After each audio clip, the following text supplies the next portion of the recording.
the long end of the Treasury market has never really bought into the Fed's inflation theories or concerns about it. So that was always hanging out there. As you stated, the two things that were the biggest two things came out of the core PCE, which is the Fed favorite, drops to 1.8%, and then two, Powell's comments of just below. So those are the big things that for the bond market gave a bit of a free spin to the long end of the curve to start buying again.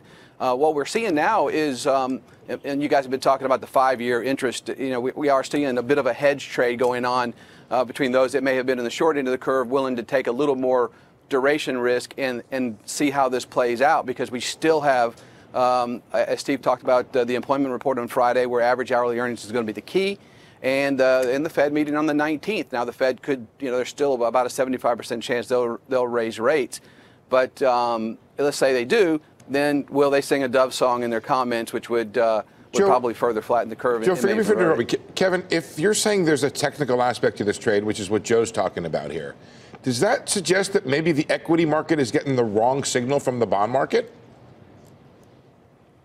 Well, I think that they are. I think that there's a general idea that the economy and global economy is already slowing, that the U.S. economy will slow as well. I think this is the equity trade seemed to me to look more about the lack of follow through in the trade dispute between the U.S. and China, and the fact that China was silent up until recently, and that maybe this wasn't a true truce, or maybe the 90 days. So I think that really hurt. You got your momentum from that trade over the weekend. You lost it in the first day, and then.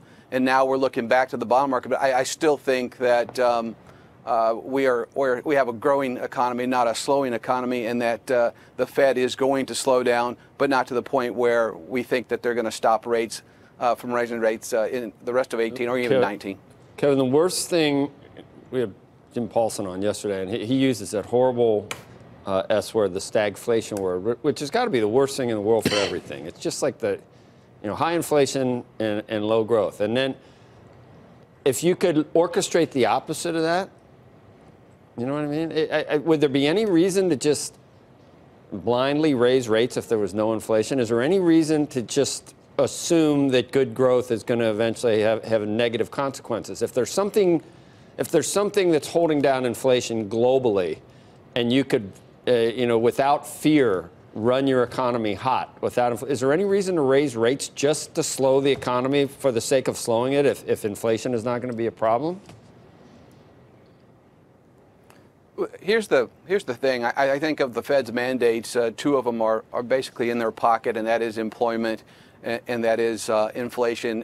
If they're trying to sustain growth by raising rates or slow the fire of the growth, they don't have to do much to that. I think it's something that may warrant one or two more rate hikes between now and 2019, and almost everyone has their sights set on 2020 for a possible recession. So I think easing off the pedal, spending a lot of time observing this is what they're going to do going forward.